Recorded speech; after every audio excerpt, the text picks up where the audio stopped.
Well, hello and welcome back to the Chap's Guide. I'm Ash Jones, the curator of this channel, which aims to provide you with life skills, tips and advice that help you on your journey to being the best chap that you can be. Now, of course, being chap means being effortlessly elegant and well-dressed in any circumstance. And the very top end of being effortlessly elegant is wearing bespoke clothing. Now, bespoke means, in its rawest sense, designed specifically for you. And in the UK, of course, that means Savile Row. Savile Row is undoubtedly the word which conjures up the best clothing in the world, where you can see, Gives and Hawkes, Norton, Kingsman, all of these fantastic tailors which will provide you the best clothing that you can get. But of course, there is a gateway into that world, and that is money, because you just simply can't afford to buy yourself into a bespoke suit unless we're talking £3,000, £4,000, £6,000, £6,000. However, there is an alternative back door to achieving the same result, and that is going somewhere else in the world. Now, I'm joined tonight by my close personal friend and longtime collaborator, John Williams.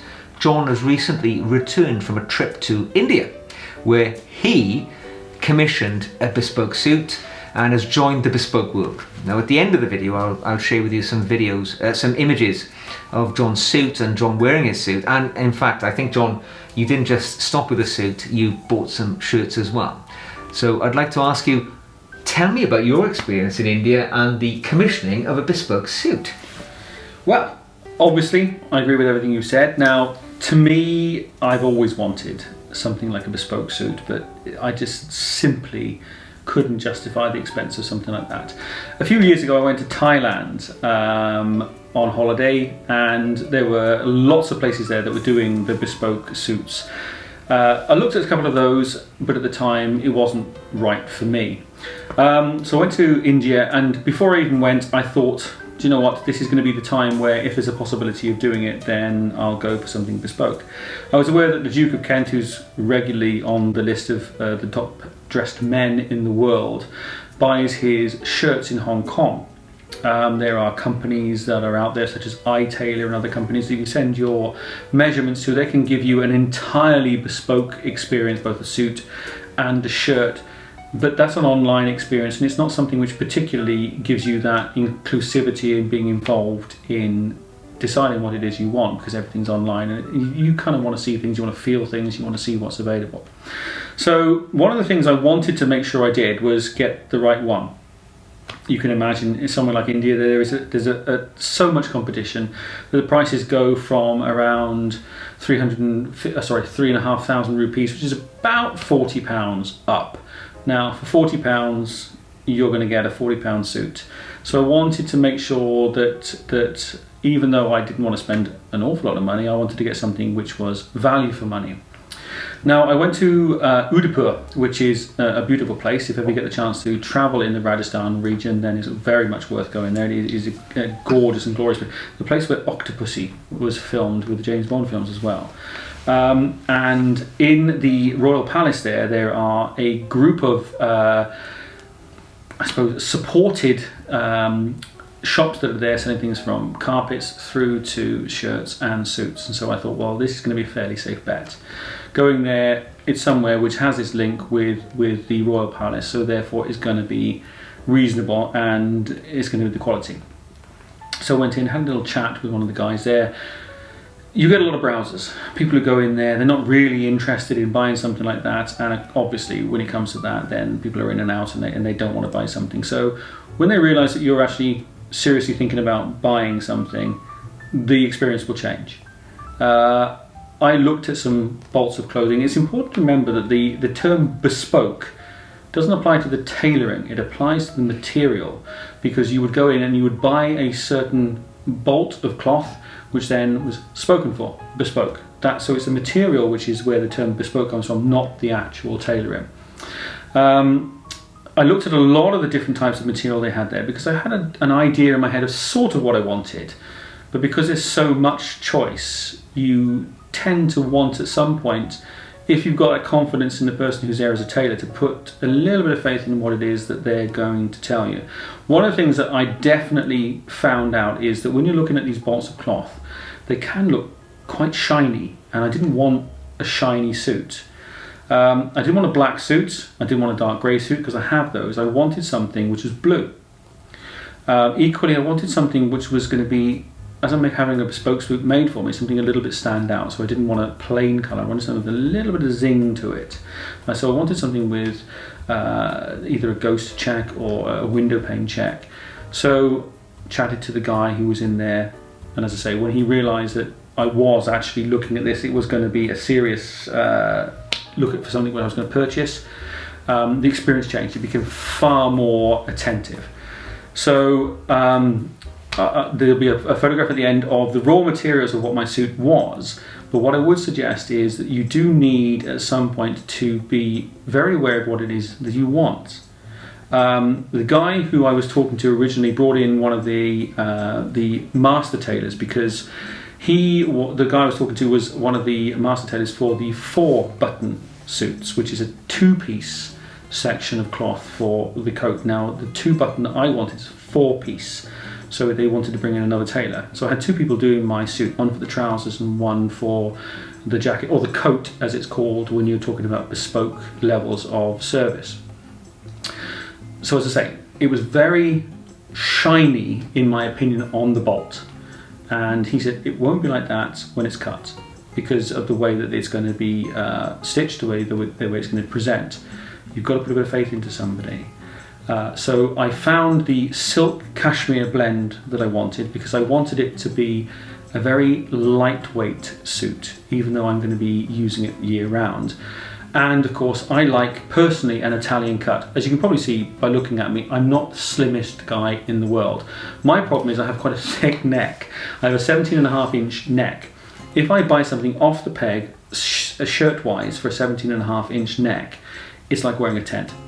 I would have to buy something which would be effectively a super slim fit to be able to give me any degree of contouring whatsoever for a shirt.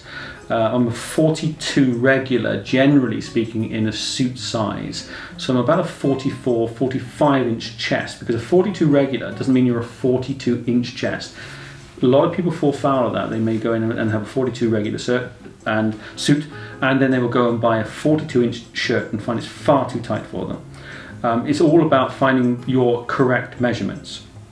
Now, once I decided on the external fabric, I wanted something which is very, very zingy for the interior. I like the Oswald Boateng kind of very vibrant linings to the suits. So I found a hand-printed silk lining with gold inlay within it. Didn't realise at the time, but then the gent told me that was the most expensive lining they had. Again, I took some advice from him on this. I wanted originally a pink paisley lining for the interior of the suit, and the paisley was quite broad and quite large, and he then said, if you have this, it's going to be very, very bold on the inside and you're not going to see the detail of the paisley. So again, put myself into his hands a little bit just to he is the expert. Once you've got into that relationship with somebody who's going to be your tailor, it's a reciprocal relationship. If I went into Gives and Hawkes or somewhere like that and I spoke to them, I am at best a keen amateur. I know what I think I like, but sooner or later you've got to put yourself into the hands of the expertise of the person who's making this suit.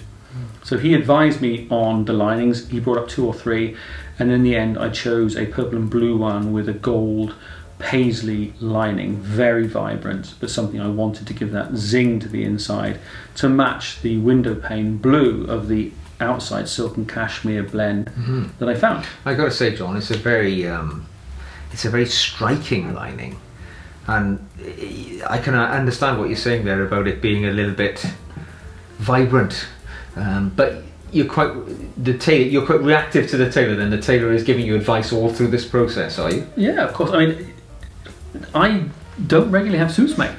Most people, I buy them off the peg. One of the tricks of the trade, I think, that is quite evident is if you are someone who's a bit of an awkward size like me, you can buy something from some of the main players, the TM Lewins or such like, and then have shirts or suits tailored. It's a relatively inexpensive way of getting something which looks very bespoke for you. But in this case, because it was starting from the outside in, that every element of this was going to be bespoke, then he is the expert. He knows. He's dressed many, many people. Don't be put off by the fact that you're in India. Don't be put off by the fact that you feel, oh, do you know what, there's going to be a haggling process at some point here. Get that out of the way early. I certainly did with him. Once I'd chosen the materials on there, then we got into the business of deciding the price. You're always going to start high because nothing is a fixed price in places like India. There is always that degree of haggling there. It's an expectation. Don't feel embarrassed about doing it. If somebody gives you a price, at the very least, start off by taking 50% off that. You'll both be shaking your heads. Eventually, you'll come to an agreement. He's not going to sell you something which is going to mean that he's working at a loss. He might pretend he is, but he's not going to do it. And equally, have in your mind what you're prepared to pay before you walk in. The reality of my experience was that we started off at about a £360 mark for the suit, which was a lot. And I wasn't. Well, you say a lot, John, but I mean, you pay £360 for a fashion suit. You know, one of these sort of throwaway fashion suits that would be fashionable for one season in the UK, and that's it. But I think, you know, as you say, it's the starting point in these negotiations, isn't it? It's true enough. I mean, certainly, you know, I wasn't prepared to chuck nearly £400 of a suit. I just didn't have that kind of money. I don't wear suits all the time. If I worked in a business where I could wear suits all the time, then fine. But I don't. A suit for me is a pleasurable item, and so because of that, I have to set my budget at that. And again, whenever you're deciding on what you're going to do, if you're going to buy a suit, you've got to decide where and when you're going to wear it. You know, you will spend more on a suit that you will wear on a daily basis, even though you should really clearly rotate your suits, than you would on something which is an occasional wear. So eventually, with a little bit of haggling, and it's good-natured haggling, you don't have to be rude about it. He knows what he's prepared to accept, you know what you're prepared to pay, and it's just that little bit of bouncing around in between. And everybody, don't be embarrassed by it. Don't feel, oh, I don't want to do this. It's an expectation on both sides, so just enjoy the process. Don't be rude, be polite about it, but be firm about it. You know what your top end is that you're prepared to pay. He knows what his bottom is he's prepared to take, and sooner or later you're going to kind of approximate between the two. So with the suit, because of the fact I was choosing the most expensive lining that they had there, the silk lining, the hand printed silk lining, and I then managed to haggling a bespoke shirt as well. Eventually it came to around the £240 mark for the suit and the shirt. And then the pleasurable process began of deciding on the details. Deciding on the buttons. Again, I chose a certain button, he advised another one. His choice was better than mine. Certain lapels that I wanted quite a distinctly notched. So is it fair to say, John, they're alive to your views as well, but they will... Yeah. Not impose, but they will suggest what they think will be best. So you're being guided through this process. Yeah, I mean, you're certainly not being railroaded. Yeah, absolutely. I mean, you know, there may well, if you went and had one of these suits made for 3,500 rupees, you'd probably find that you've got somebody that can only do it in a certain way, and you'd probably find that they would be very unlikely to give you the degree of flexibility that the guy I spoke to had. The lapels, he showed me, I tried on several different kinds of jackets that were there to decide on the lapel type I wanted, how wide I wanted it. I like an Italian cut, as I said earlier on, because when you are a gentleman that maybe carries a little bit more around your waist than you would like, tailoring is all about accentuating the good and diminishing the bad. It's also important to realise I want something which is going to last for years. When you've paid that kind of money, I know 240 is not a lot of money in the scheme of things when it comes to a suit, but certainly it's a lot of money for most people, and I don't want to spend £240 on an occasional wear suit that 2 years from now is going to be something which I'd be ashamed to be seen out in. So you want to look for that. My opinion is that style is permanent fashion. I know it's a bit of a watchword I use all the time, but it's something which will always remain in fashion. You look at the people throughout the years, the Cary Grants, good choice. The people throughout the years. There may be certain elements of their clothing which has changed as you've gone along, but generally speaking, look at Frank Sinatra in 1950. The clothes he wears in 1950, if he walked out in now, you'd still look good. Because that style is permanent fashion, not this capricious way of doing things where things change from one time to another. A couple of years ago, True Blue material came out. I'm kind of wearing a True Blue jumper at the moment in time, but as a suit, that had a very short shelf life. You want to have things which are tried and tested. So that's kind of what I went for. I went for a windowpane check, a blue, with a vibrant lining, which gives me that kind of slight quirkiness, but I can then dress it up or dress it down depending on what shirt I wear and how I accessorize it. And again, accessories are kind of key with this. So I took a lot of suggestions on board when it came to the buttons. One of the things that he did ask me, which I thought was very impressive, was what kind of shirt I wanted, single or double barreled cuff. Now I like to wear cufflinks. I wanted a double cuff on my shirt. I wear an ordinary style of collar. I don't wear a cutaway or anything like that. Just a standard spread collar. Standard spread collar. I tend to do a 4-in-hand or half Windsor for my ties. So they go into that sort of depth. They will ask you what sort of tie knot you wear and everything. Absolutely. What kind of ties, what sort of width, what collars you want, whether you want a penny collar, because obviously the Peaky Blinders thing at the moment in time with the curved collars, a lot of people like to wear those as a collar shirt without wearing a tie with it. It was quite an extensive questionnaire before we even got down to the measurement. The measurement then probably took, I would say, around about 20 minutes to half an hour. And I was asked to stand in certain ways, be measured, repose and be measured again. The sleeves, as I said, with a double cuff, the sleeve on the jacket is a lot. When I say a lot, it's shorter than you would probably find if you were going to buy a dress coat that you were going to wear with a short sleeve shirt or a single barrel cuff like this. I'm wearing a cufflink with this, but it is a single barrel cuff on the shirt I'm wearing now. But if you're going to wear double cuffs, they are part and parcel of what you want to see, so you can shoot your cuffs. You want them to be visible, and again, the coat will be cut according to that. So that the cufflink is poking out through the bottom of the sleeve. Yeah, you don't want to pay a lot of money for a cufflink and then have it hidden by the sleeve of a jacket. Personally, I think there are a few things that can make you look more foolish or make you look like you spent little money on a jacket than having a sleeve which is here on your wrist or your hand, or too long. You should be able to touch the bottom of your jacket. It shows a lack of attention to detail, doesn't it? Exactly that. And that attention to detail, I was talked through it. I'm fortunate enough in as much as, like Ash, I'm one of these people that I've always enjoyed fashion. It's always been something that I've never had the money to really throw myself into. I would adore to have a bespoke suit made with a canvas and horsehair panels in the lapels and things like that, but I can't afford it, so I have to cut my coat according to my cloth, if you excuse the pun.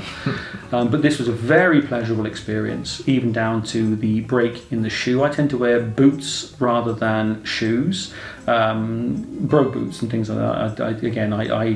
I'm a big fan of things like such as Loke brogue boots or Clark's Craftmaster full grain boots.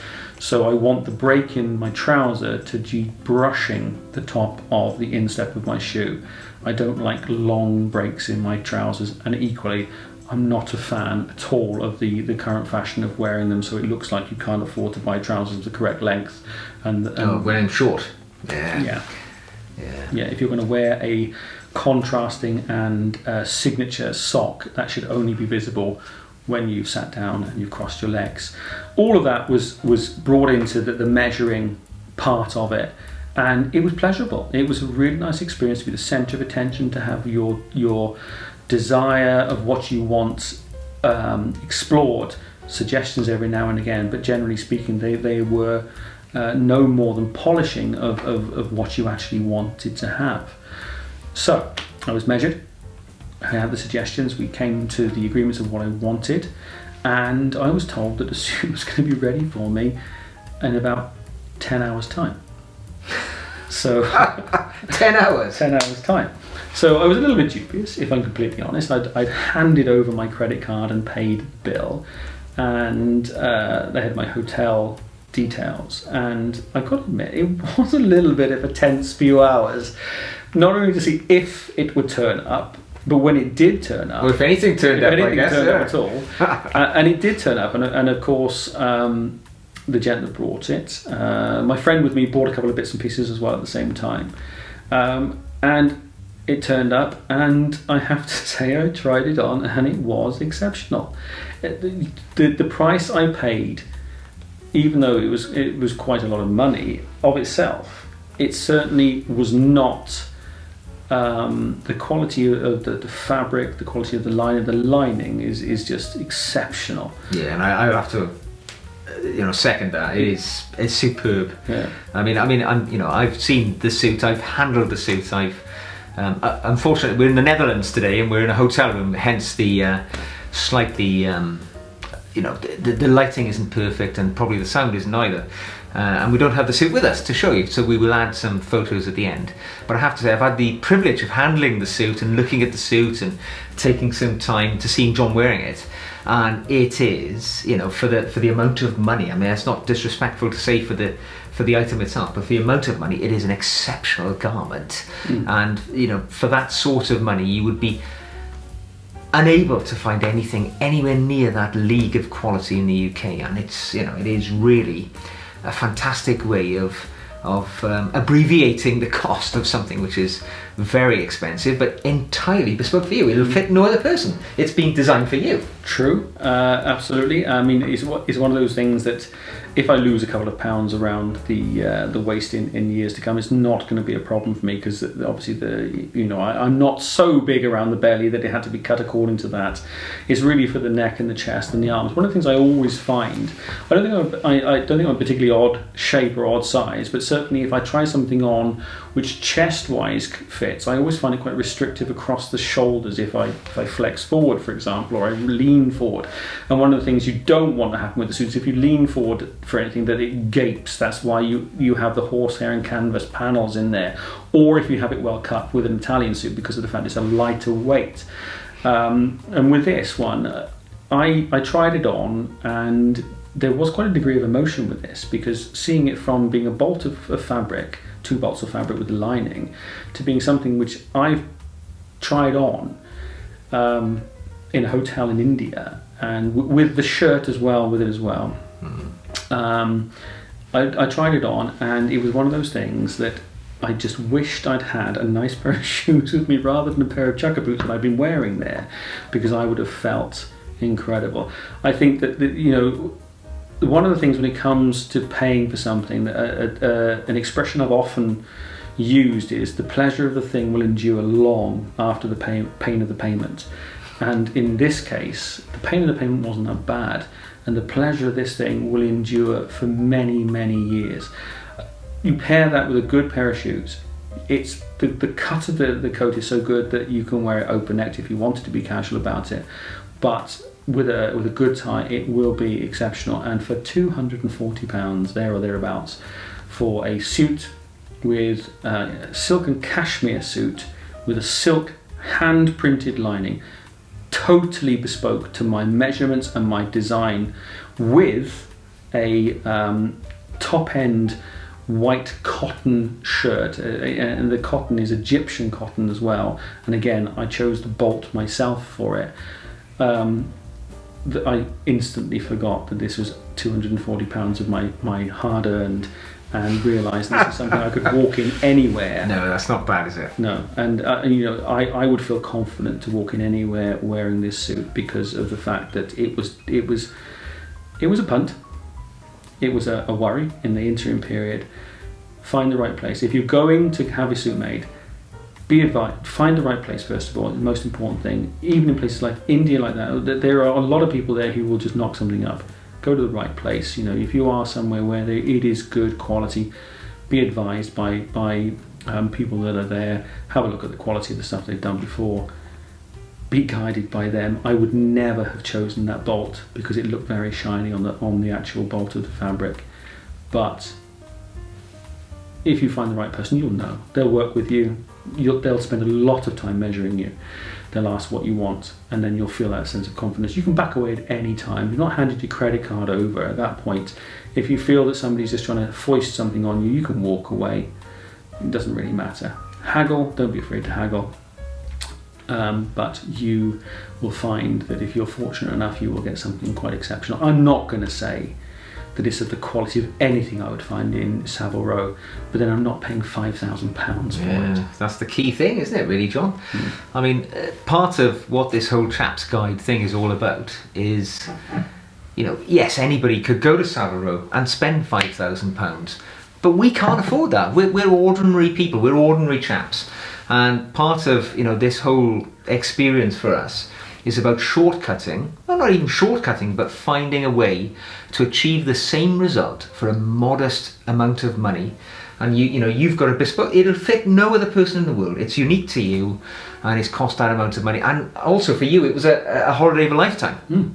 So it was an enjoyable experience anyway, and it just becomes a part of that whole memory for you.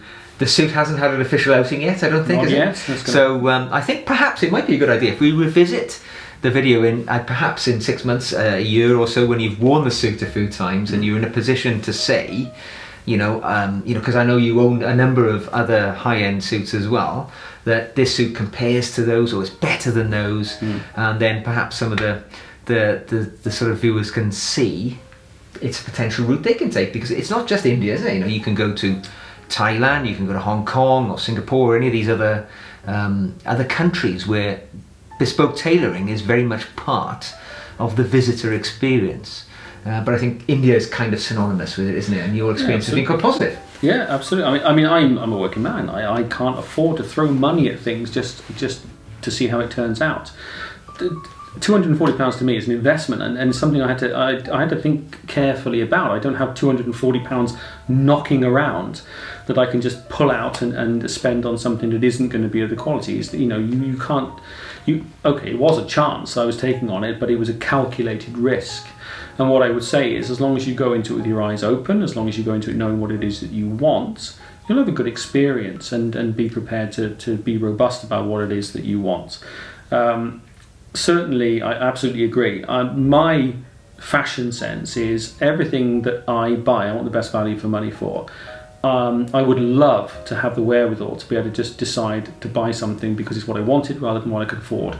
But unfortunately, it's always that balance with me between what I'm getting to how much it costs, as it is with most people. I like tailoring, I've loved it for a long time, but it's also something which I can't justify spending a lot of money on. I already showed the cufflinks I have. Now these are Beauchamp cufflinks.